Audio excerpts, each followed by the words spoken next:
give it a go. Carell is the one that you need to know. Now it's showtime.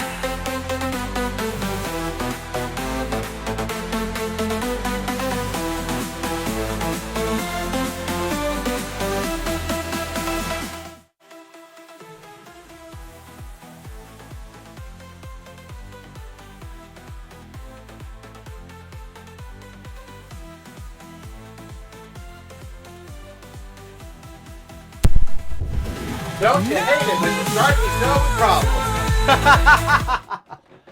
Alrighty, it is the Carell Show. I am Carell. So very glad you are joining me. Let's get situated on this Thursday, February 26th. All right, there's so much to talk about today.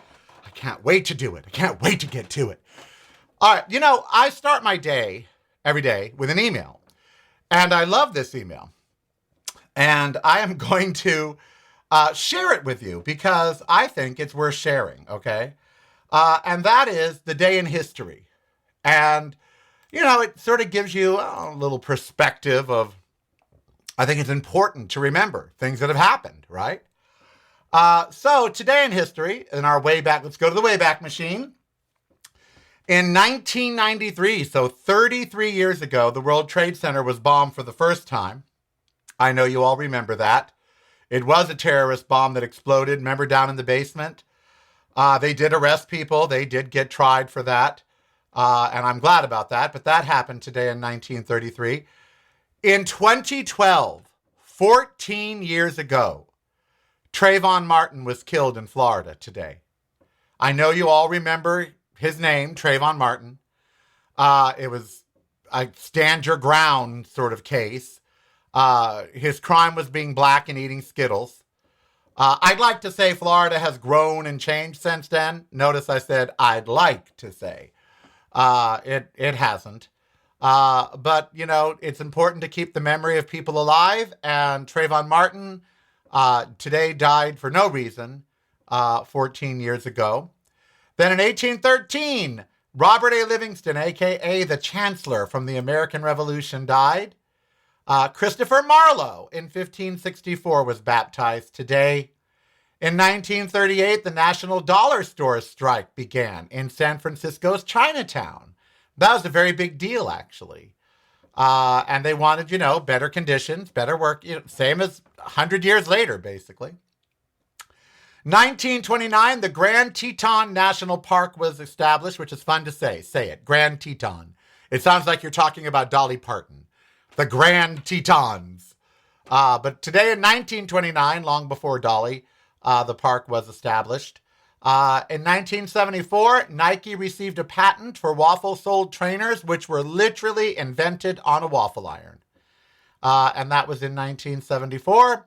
In 1990, Sandinistas defeated the Nicaraguan elections, or defeated in the Nicaraguan elections. That was a good thing. In 1984, the last U.S. Marines left Beirut. I remember that. I was only 22. In 1919, the Grand Canyon was designated a national park. Today, it's just 150 miles that way from me. In 1968, in the Vietnam War, mass graves were discovered in Hue. And in 1917, President Wilson learned of Zimmerman's telegram, which was crucial to World War I. In 1935, Hitler authorized the founding of the Reich Luftwaffe, which I believe was their air support, correct? The Luftwaffe. And in 1945, U.S. troops recaptured the Philippine island of Corregor. I would say the biggest things from today are the Grand Canyon and Trayvon Martin, and of course the bombing of the World Trade Center. And it's when I, read these things every morning, it reminds me of how cyclical everything is. That, like the old song or saying, everything old is new again. Because, we've got so much of this going on today. It just seems like some of these things never stop, right? All right, when we come back, there is a crisis in this country. Many of you already know it. You don't have to be told.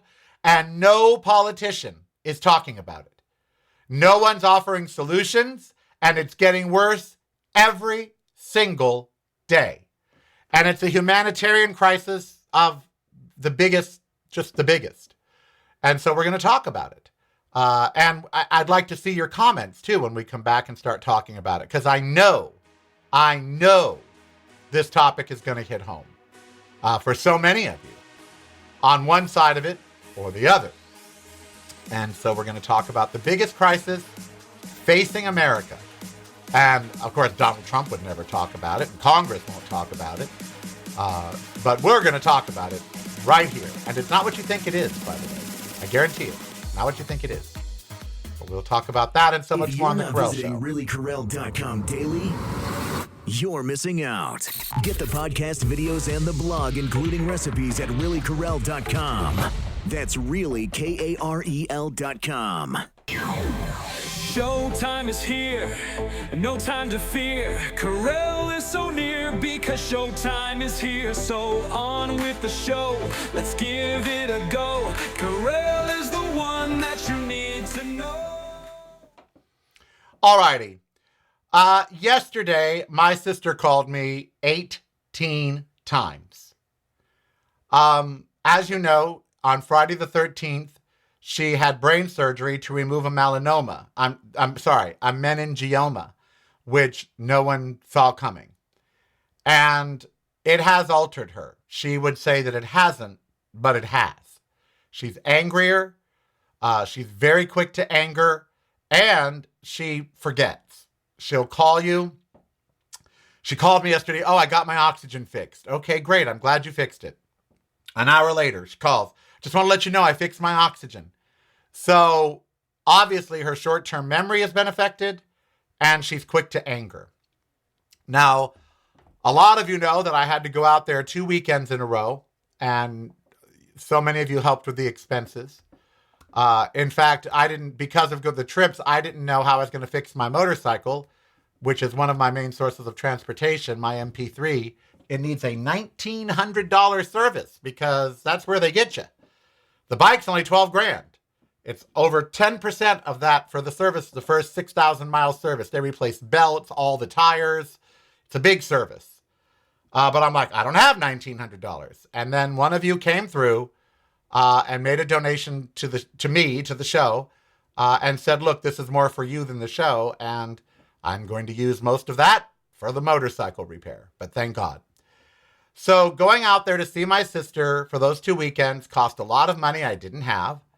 And of course, my life had to be put on hold. I missed a couple shows and all of that. And all day, every day was hospital and family and all that. And now that I'm back, the phone calls all day, every day. I thought yesterday, if I had a regular job, I wouldn't be able to take 18 phone calls. But I did. And, you know, I survived AIDS. I don't have HIV.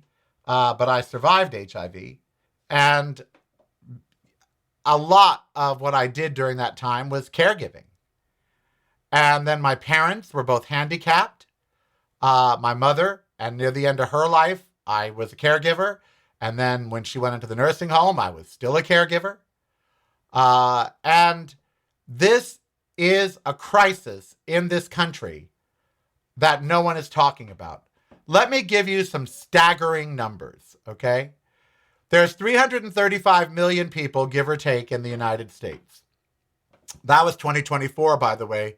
We now know it's more like 340 million people in the United States. Although I will tell you, this last year was the first year that more people left the United States than came.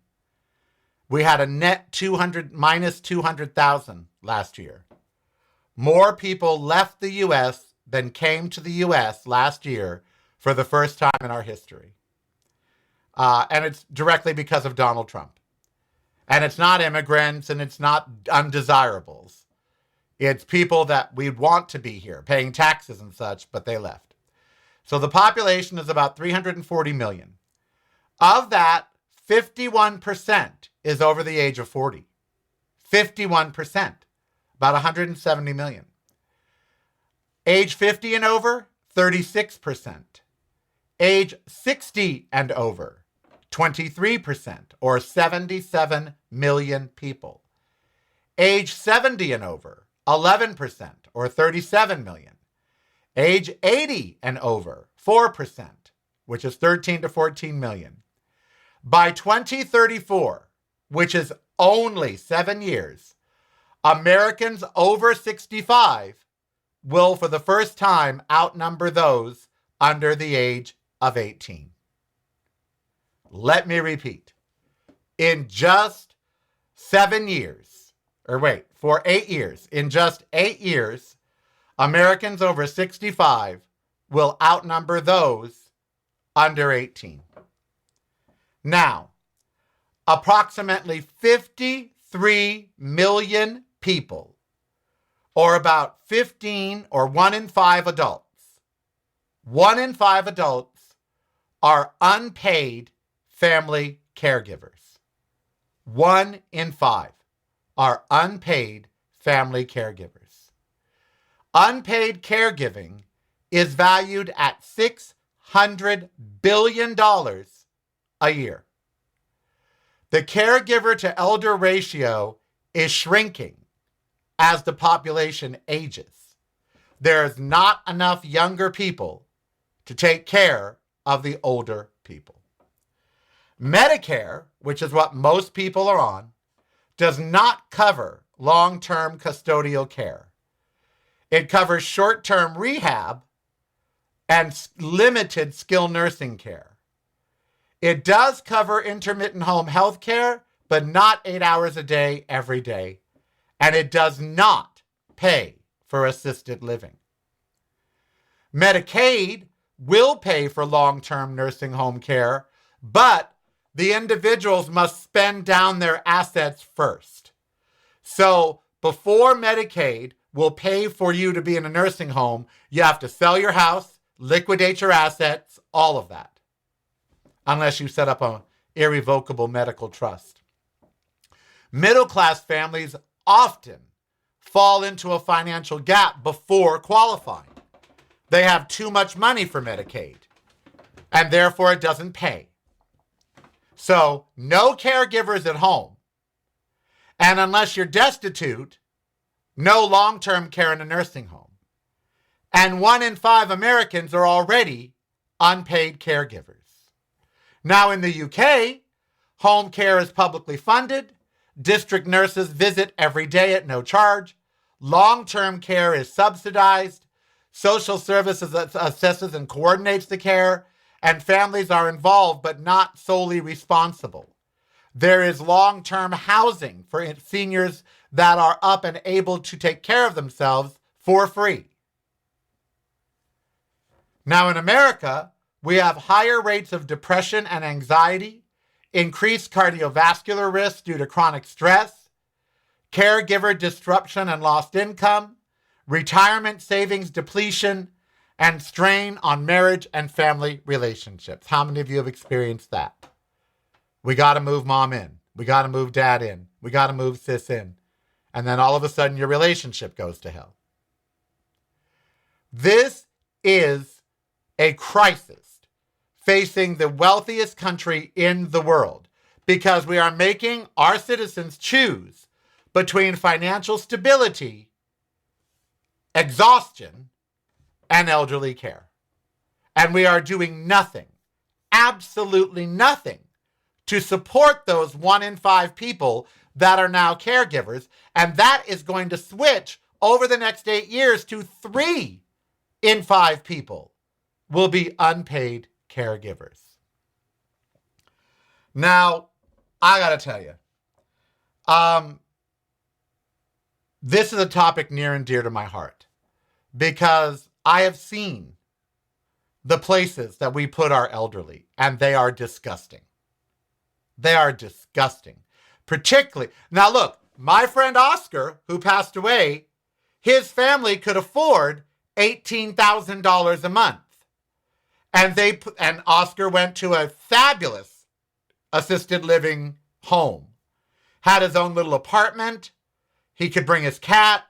They had a restaurant downstairs, a bar, a courtyard. They had a movie theater. It was not a bad place to spend a year and a half before he died. It cost the family over $200,000, but Oscar had it in savings and didn't have to sell his house or any of that. If you don't have $10,000 or $20,000, it was reported that Wendy Williams was paying $40,000 a month, which is obscene. If you don't have that, you are in a hellhole. 3 to a room, bad nursing care because they're overworked, and you basically die in squalor. You know? And families every single day are faced with the dilemma, what do we do? I don't want mom or grandma to be there, but they can't live with me. There are people that give up their careers in their 40s to take care of their parents. My friend Emily Johnson is now a caregiver for her mom and dad. They're independent. They live in their own home, but she takes them to all the doctor's appointments, everywhere. Now look, family is family. And I know in Mexico, this isn't even a question because they take care of their elderly. You know, family is family. But at the same time, having an elder that needs care can destroy families, destroy careers, destroy savings account. Look, Eric Dane's family is coming under attack because they had a GoFundMe. Oh, well, he's a famous rich star. They spent all of his money on the ALS because insurance, even his insurance, SAG-AFTRA, I'm sure that's what he had. Even his insurance would not cover everything. And so they had to, go out of pocket. And $1 million doesn't last the way $1 million used to. Think about it. $40,000 a month, $20,000 a month for care. $1 million ain't gonna last you that long. And so no one is talking about this crisis. I mean, you saw the numbers. By 2034, Americans over 65 will outnumber people under 18. Right now, 51% of the country is over 40. Right now. Right now, we have about 23% over the age of 60 and 11% over the age of 70. And those numbers are only going to keep growing. They're not going to stop. And what are we doing to make sure these people age with dignity? That they stay in their homes as long as they can. We should be expanding Medicare to allow at-home care every day, like in the UK. In the UK, there are people that have 3 nurses a day. They come for breakfast, fix them breakfast, stay with them for 2 hours, then come for lunch, then come for dinner. We don't have that here, unless you pay for it. In the UK, they have assisted living. That is free. They get a 1-bedroom apartment. And is it like a glam place? No, but it's not squalor. And there are nurses there that help them with their medications. We act like when you reach a certain age, it doesn't matter what happens to you anymore. Fuck you. You're 80. Live where you can live. Live how you. We ignore aging in this country. We are obsessed with longevity. We are obsessed with life extension. But quality of life, once your life is extended, we're not so into that. There are billionaires spending fortunes on how to live to 100 instead of funding the care for people that are alive now at 80, 85, 90. Look, it's one of my biggest fears. I know it's one of yours. No one wants to be a burden to their family. Nobody does. And so it's a huge, huge fear. It is for me. I'm sure it is for you. You think, well, I'll just kill myself. What a horrible thing that American seniors face. And they do, by the way. Many American seniors, when they reach a certain age and care level, kill themselves so they don't have to go through it. You live and work your entire life in the wealthiest country in the land, only to face an old age of poverty, deprivation, or no care. That's where we are. And that is absolutely tragic. Are there any bills being put forth to handle that? No. Is there any infrastructure being built in all of our cities? Nursing homes, assisted living facilities that aren't privately run? No. Is long-term care insurance readily available and affordable? Nope. What do we expect these people to do? Well, the answer there is pretty much die. Don't be a burden. Die. And the people who take care, your saints. I've been called that countless times. I'm like, well, what am I supposed to do? It's family. It's a friend. But the people out there, and you know who you are, who take large portions of your day to care for another loved one, whether it's stop by someone's house a couple times a day, or you have someone living with you.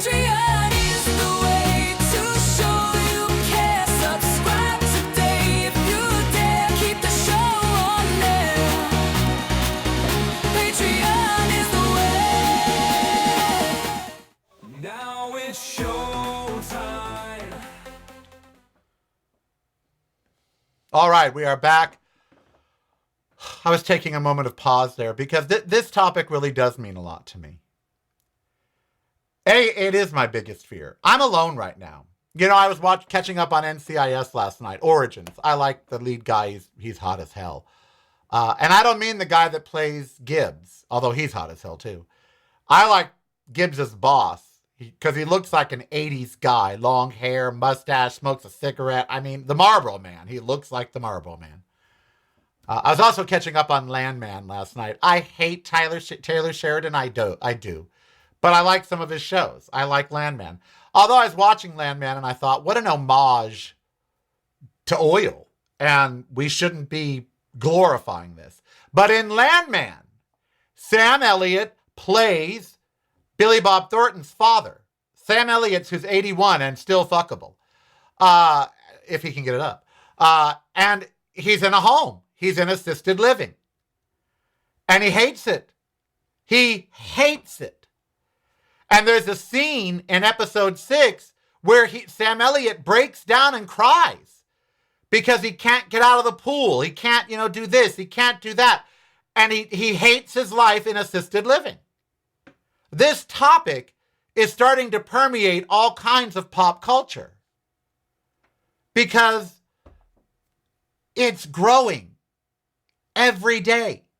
And every day, more and more families, rich, poor, and everywhere in between, are facing the crisis of what do we do with mom and dad? What do we do with grandma? What do we do with my aunt? What do we do with my spouse?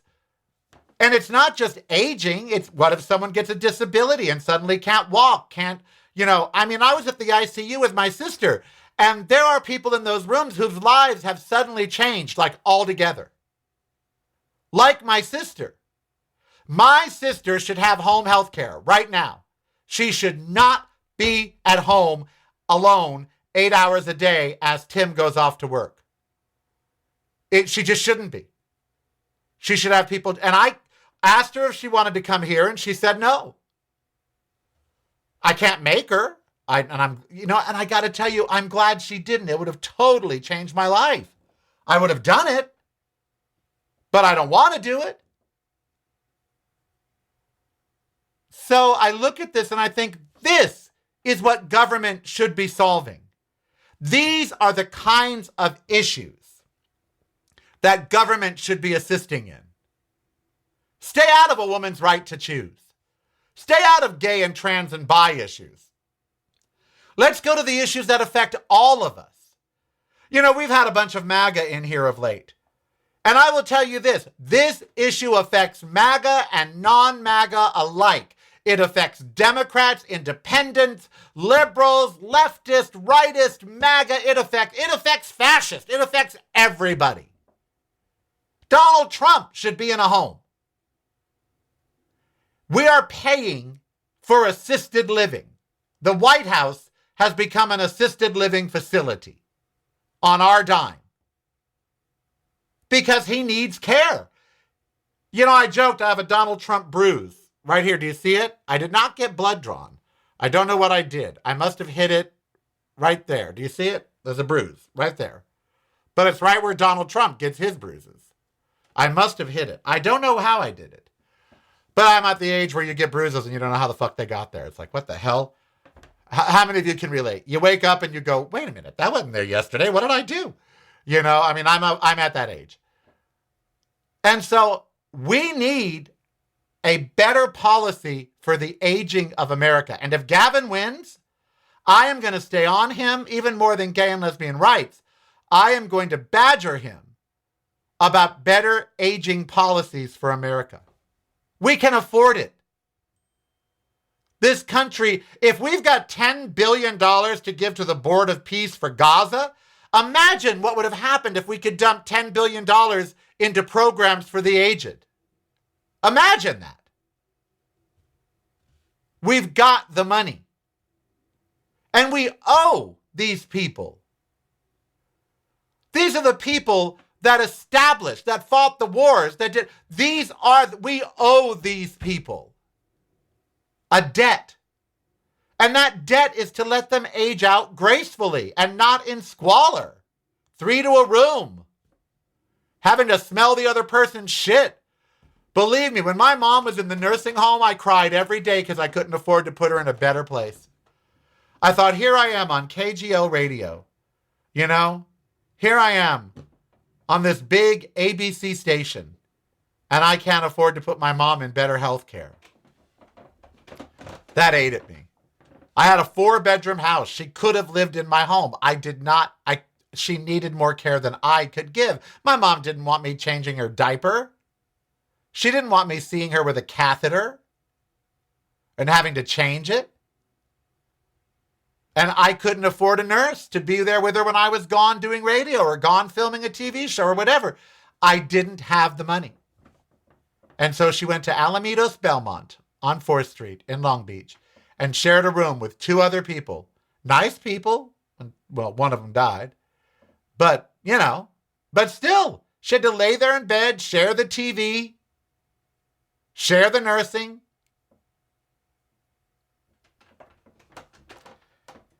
I'm sorry, that made me sad reflecting on that. One of my regrets. You know, Jane Fonda said something yesterday to Michelle Obama, which has really stuck with me. Michelle said, well, aren't you afraid of aging and dying? And Jane Fonda said, no, I'm not afraid of either. And Michelle was like, you're not afraid of dying? She goes, no, I'm afraid of dying with regrets. And that was powerful. She said, most people aren't afraid of dying. They're afraid of dying with regrets. She goes, so 0 through 30, one part of life. 30 through 60, another part of life. 60 on, another part of life. And she goes, so when I turned 60, I had to learn A, to forgive myself. That's a hard one. And B, to live with no regrets. Because I don't want to die like my father, Henry Fonda, who obviously had a lot of regret. She didn't go into that, but she said he died with a lot of regret. Well, I have to forgive myself now that I've turned 60 for not being able to provide better for my mom. I have to forgive myself for that. And a lot of other things, but that's one of them. What about you? What's your long-term care plan? Are you a caregiver right now? I'd love your comments down below about your experience and your fears. Let's have a dialogue about this. Let's talk. It's broadcasting from a completely different point of view. Yours. Listen daily to the Carellcast on your favorite streaming service.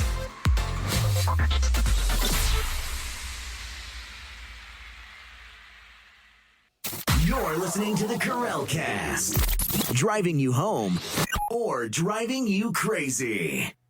It's broadcasting from a completely different point of view. Yours.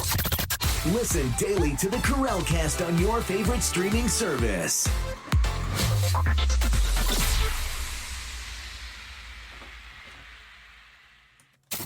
You're listening to the Carell Cast. Driving you home or driving you crazy.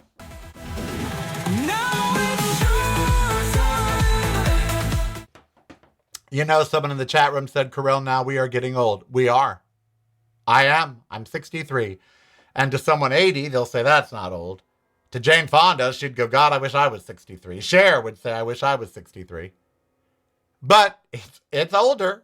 To where you wake up and you have a bruise, you don't know where it came from.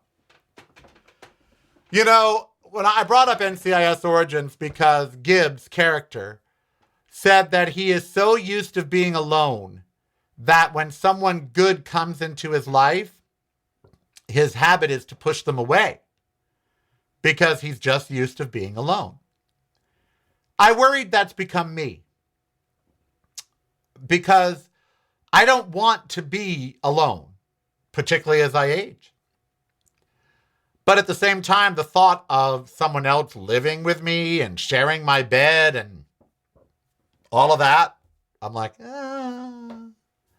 Of course, if I met the right person, that would all go out the window. But people today are not having kids.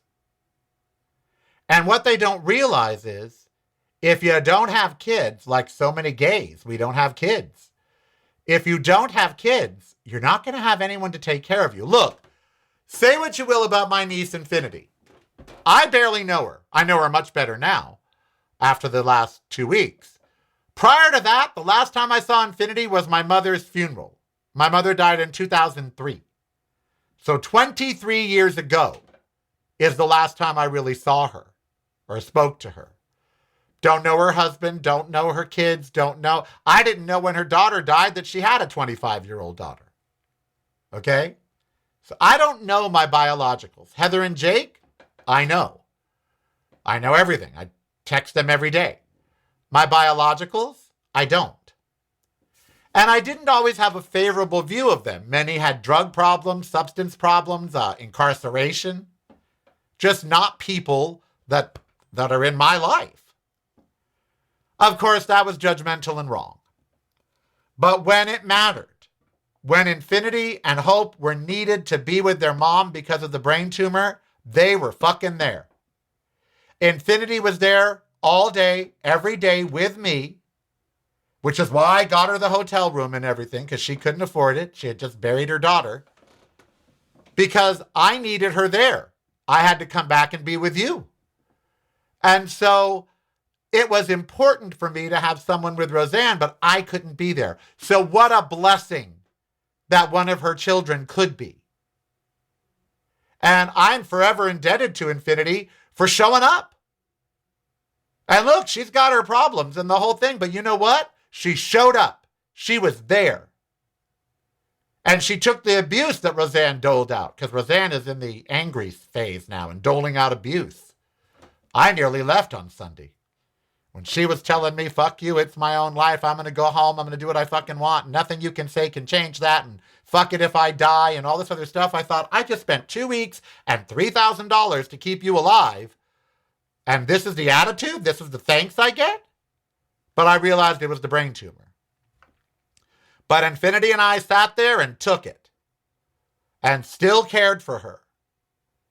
So her daughter, she owes her daughter a big, huge round of thanks for dropping everything in Tucson and going over to Phoenix. Well, kids today aren't having kids. Who's going to do that for them? Robots? I'm serious. Who is going to be the generation of caregivers for Gen X, Gen Y, Gen Z, not Gen X, because we're basically baby boomers. Gen X is the next big aging generation.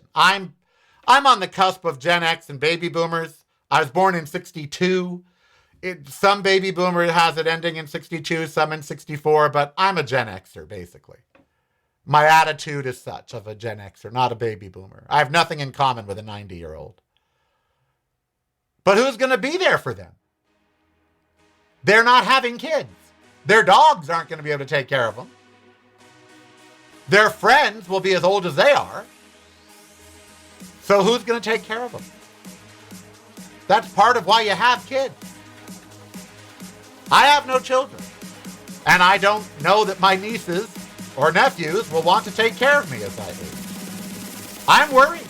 I have a back injury.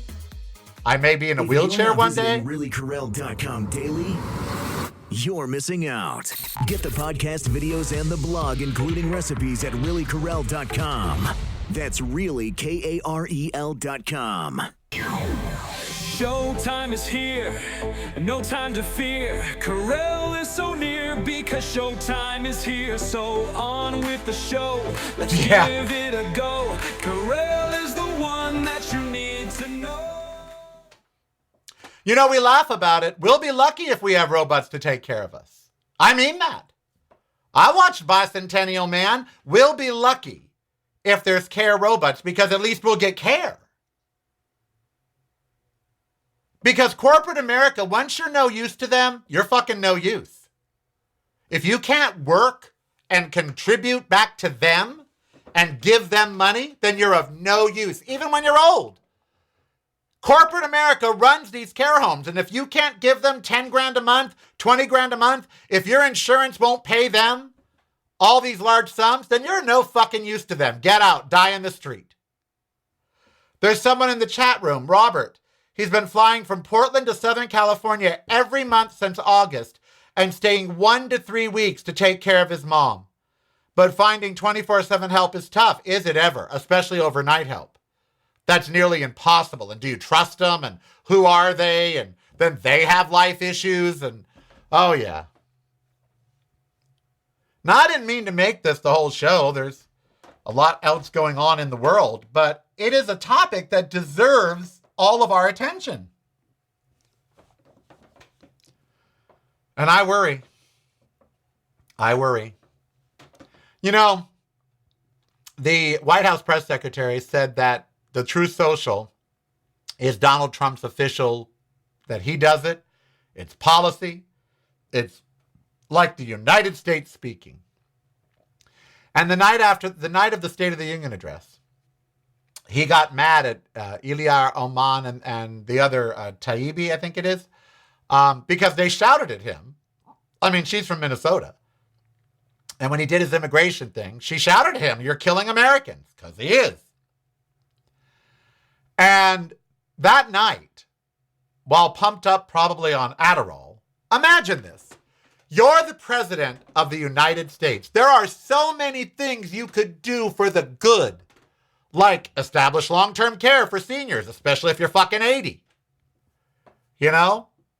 There's so much good you could do. And so much unification and positivity that you could spread. What does he choose to tweet about at 2 a.m?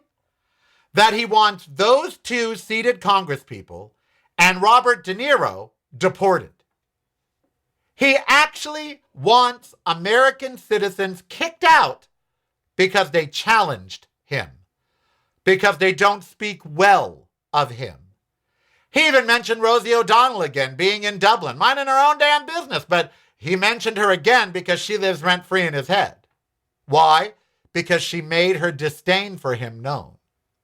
So here is this petty, old, demented fuck sitting around on our dime at 2 a.m, texting he wants seated Congress people that are Americans deported. That he wants Robert De Niro kicked out. Now, this is the same man that has pardoned drug dealers, embezzlers, sexual offenders. This is the same man that is hiding from the Epstein files.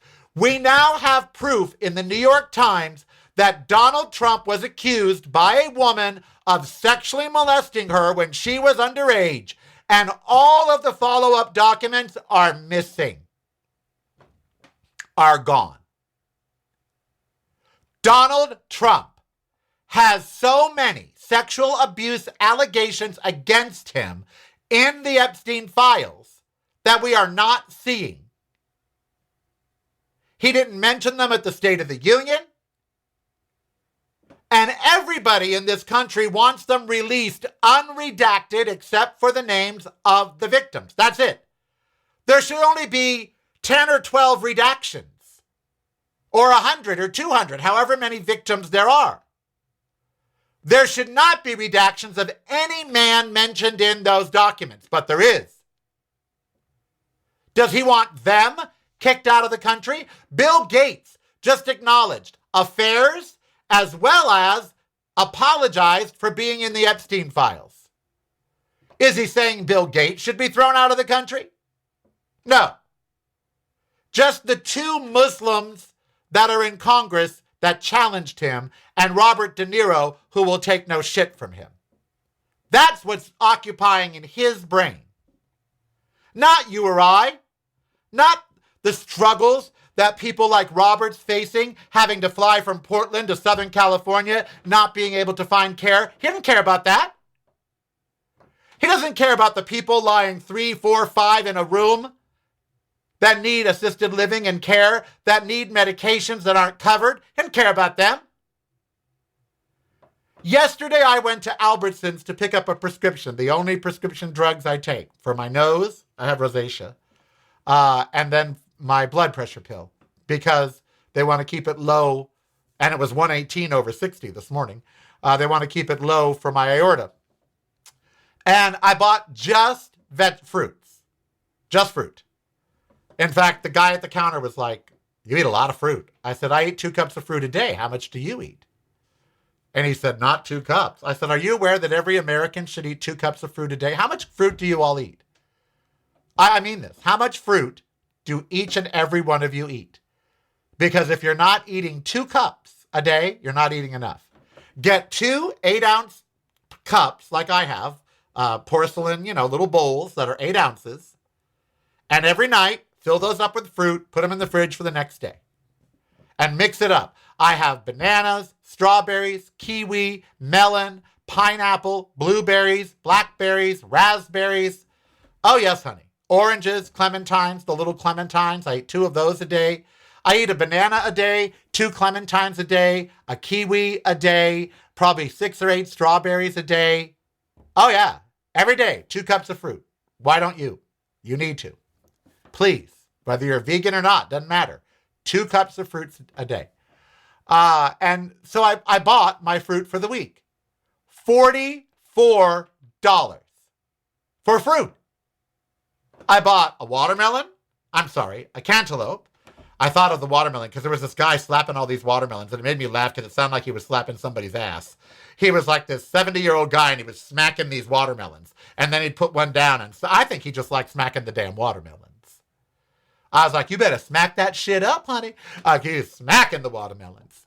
So I bought a cantaloupe, a pineapple, 3 apples, a package of strawberries, a package of blueberries, a bunch of bananas, a clamshell of kiwis, which was $6 for like 7 or 8 kiwis.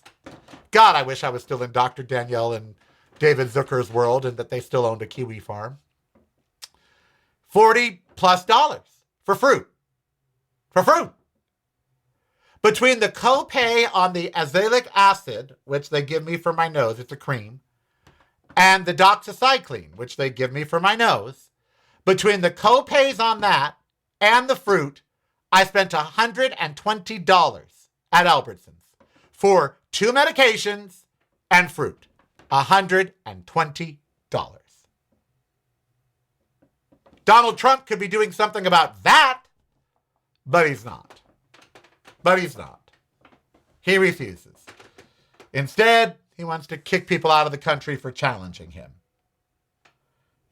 Which is just ridiculous. Meanwhile, more Epstein files, more complaints against him for sexual molestation that were never followed up.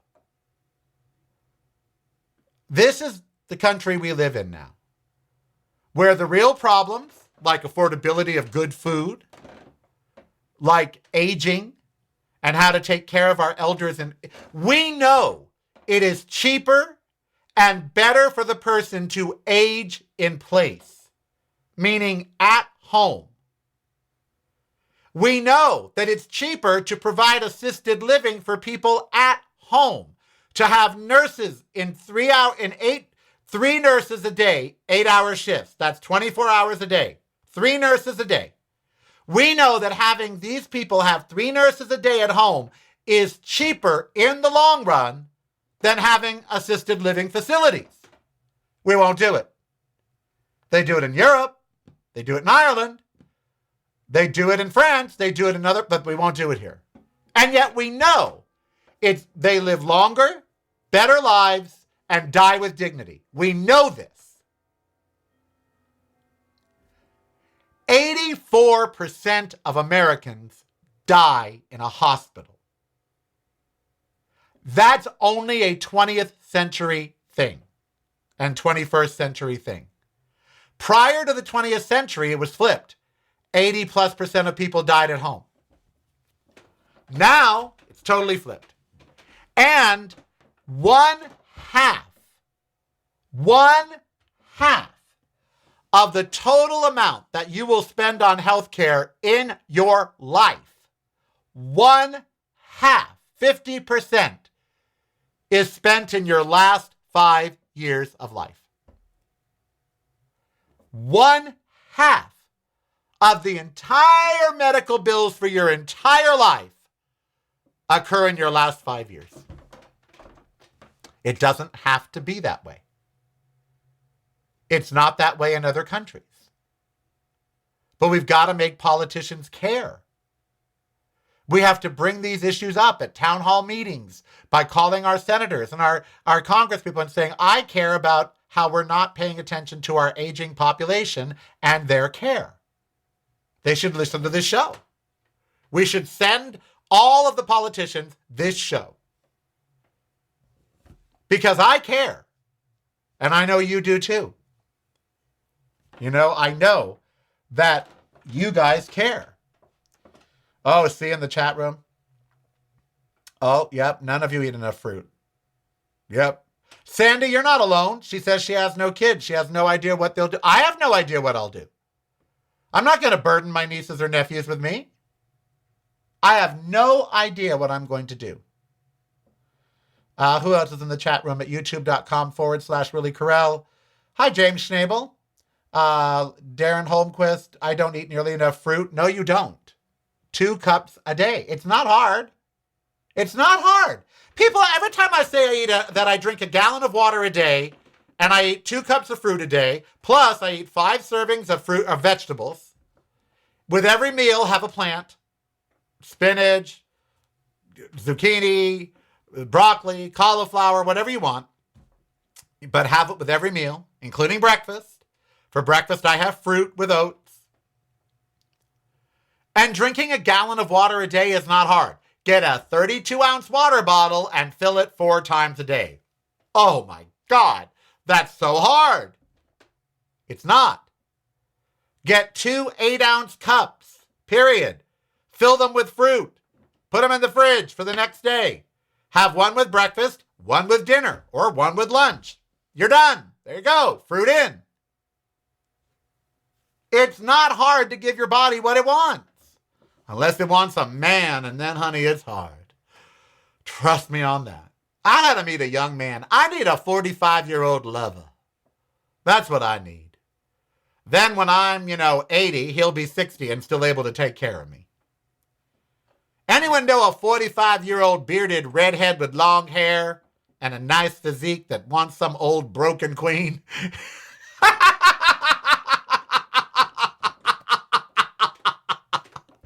Old broken queen. See, if I had money, that's the other thing. As you age, you are alone unless you got the money. Cher be dating a 30-year-old. She got the money. Madonna dating a 29-year-old. She got the money. If you old and broke, you ain't getting no young lover. You old and got money, honey, bring on the men. I need a 45-year-old man, so I better make some money because I need me a man. I don't want to grow old alone. I don't. Loneliness. We talked about caregiving being a crisis among seniors. In the UK, they have a minister of loneliness, not making this up. And the department that he runs, it's a woman actually, the department that she runs sends people out to the rural areas of London and other places to find seniors that are isolated and alone. You will live 5 years longer if you have a social life. 5 years longer if you have a social life. In America, we have a senior loneliness crisis. Many seniors are lonely. There's no activities for them. Everyone says, oh, you should go to the gay center. I went to their senior men's group. What a bunch of old fucks. They want to sit around and, macrame. I'm like, let's go to Europe. Let's go on an adventure. No. See, I don't want to act old. Patreon is the way to show you care. Subscribe today if you dare. Keep the show on there. Patreon is the way. Now it's showtime.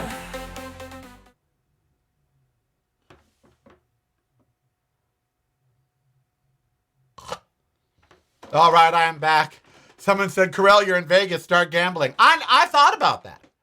I thought about taking $200 a month or $100 a month, since I ain't rich, and saying this is going to be your gambling money. I like to play blackjack and slots. Those are the two things I like.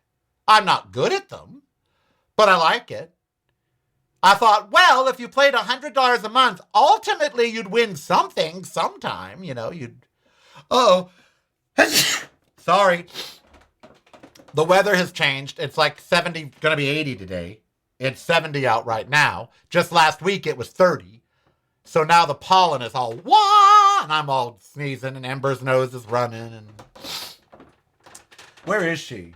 Where are you at, girlie? She's aging.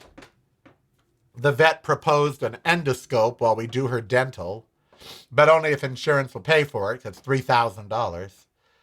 And he said, that would be the time, and we could see why she's maybe doing her mouth chomping. Maybe it's acid reflux, etc. See why she hacks sometimes. She cacks, when a dog. She doesn't do it often. Not once a day, but she does it. Well, maybe once a day. In the mornings or whatever. But she's aging. I'm going to take care of a senior dog here soon, and then I won't have anyone to take care of me when I'm a senior dog. Oh, Lord. All right, today, thank you. Thank you for the Gesundheit. Today is the last show for the week.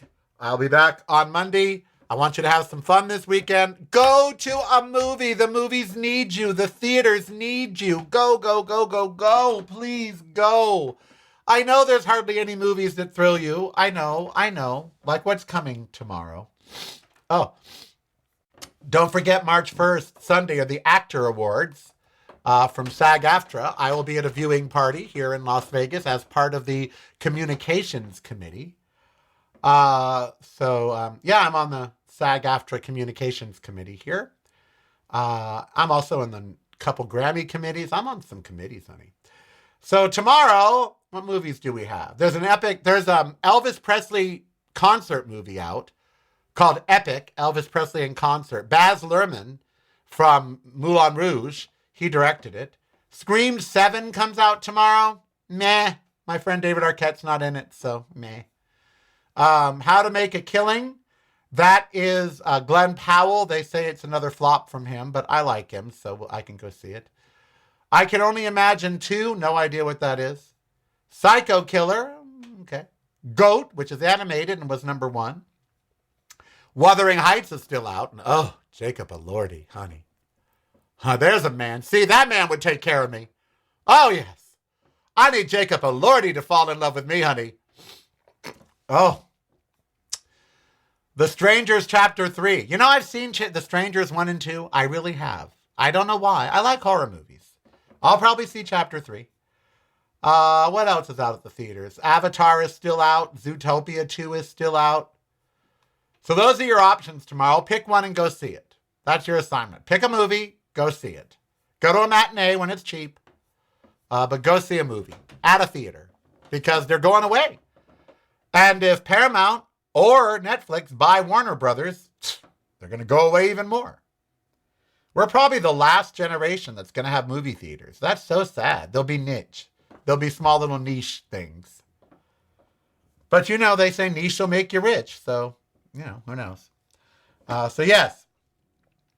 Oh, Phineas has a colonoscopy on Monday. Well, your Sunday is going to be hell.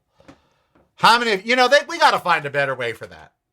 We want everyone to have a colonoscopy, but the prep is so fucking horrible that most people won't do it. I had one just, 2 years ago now? 3 years ago? I forget when. And oh my God, the prep. It was, ugh. They can do them virtually now with CT. But they only, A, you'll get radiation, and B, they can't do a biopsy. So the benefit of a real, and you don't have to have anesthesia to have them. In 50% of the world does not use anesthesia for a colonoscopy. Can you imagine? 50%. Europe, it is not commonplace to use, they'll give you a sedative, but they don't knock you out. In Europe, over half of the colonoscopies are done without anesthesia. America is the number one for anesthesia when it comes to colonoscopies. Other countries, they keep your ass awake, literally. I'm gay, and that doesn't sound fun. I debated. I was going to do no anesthesia. But then they said they also wanted to do an endoscope at the same time. I guess they wanted the tubes to meet in the middle. And so you can't do an endoscope while awake. So they knocked me out. And I realized that's how death is. When they knocked me out for the colonoscopy and then I woke up and had no idea the sense of time or whatever, I realized that's death. That's how death is. You just get knocked out and that's it. You're gone. So I feel for you. I feel for anyone that's having, and there is a new prep that's a single pill, but it's not about the amount of stuff you take. It's what happens to you. Oh, it was ugly. Oh, there was once where I didn't make it to the bathroom. That happens. They tell you wear clothes that, Yeah. Oh, yeah. My day of prep. And I'm a vegan. And so for the week before, if you're doing a colonoscopy right, for the week before, you're supposed to change your diet. And there was tofu, white rice, and not much else that I could eat the 3 days before the colonoscopy. It was like tofu, white rice. I couldn't have my oatmeal. There was so much that I couldn't have. There were certain vegetables I couldn't have because it can change the imaging. Oh, yes. I know it's going to be time. I do a Cologuard every 3 years. I know that's not 100%, but it's better. Even that is, a little odd. I mean, think about it. Cologuard, they send you that box. You have to go in your bathroom and literally scoop your poop into a jar. In the year 2026, we've got people in their bathrooms scooping poops into jars. And then you mail it. You bring it to the UPS store and hand it to them, and you think, I'm handing them a box with my shit in it. To send through the mail. My crap is going to go through the mail to a laboratory. What a life. All right, I am Carell. Be who you want to be, so I'm going to hurt anybody. We'll be back on Monday. Till then, stay safe, go to a movie, watch some TV, have some fun. And don't forget to watch, like, and subscribe. YouTube.com/ReallyCarell. And thanks for all the patrons, old and new. It's broadcasting from a completely different point of view. Yours. Listen daily to the Carellcast on your favorite streaming service.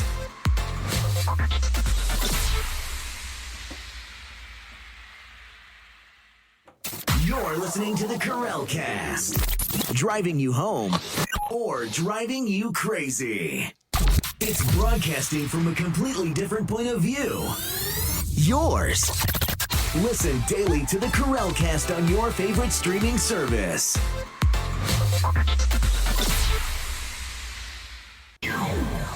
Showtime is here, no time to fear. Carell is so near because